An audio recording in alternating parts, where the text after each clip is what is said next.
بسم الله الرحمن الرحيم السلام عليكم magacaygu waa Ismaaciil Muuse halkaad iga daawanaysan oo bartaan ku leeyahay mareegta YouTube-ka Ismaaciil Said channel fadlan haddaad ku cusub tahay ku soo dhawow channel-ka subscribe saar gambarka noo furo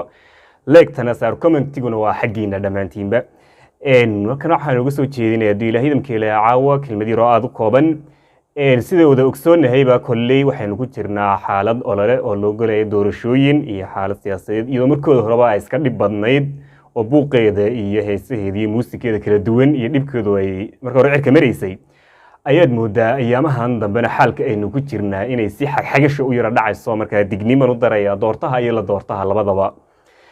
la doorto si isaga loo doorto oo dadka kale uga soo jiito cidda kale ee iyaguna sharaxan ayaa wuxuu sameeyaa xangaruufaad fara badan iyo xagxagtimo fara badan iyo dacnu dadka kale cirdigooda iyo sharaftooda wax yeelo kala wax dooranaya laftiisuna isna saas oo kale ayuu sameeyaa kuwa wax dooranaya iyo kula dooranaya labada laftoodaba iyagana xagxagtin iyo dacni iyo waxyaabo fara badan oo cirdigiisa wax kaga sheegayo ayuu isaga laftiisa ku dhacaa marka waxaan leeyahay war walaalka oo aad dooranayso iyo walaalka oo ku dooranaya labadiinaba si ay u badbaadaan adiguna wax xagxaganin laguna xagxaganin haddaad hesho iyo haddaad helinba adiguna haddaad soo saarto qofka dooranaysay iyo hadda uu dhacaba adigoo nabad ah si aad u joogto dhalkaaga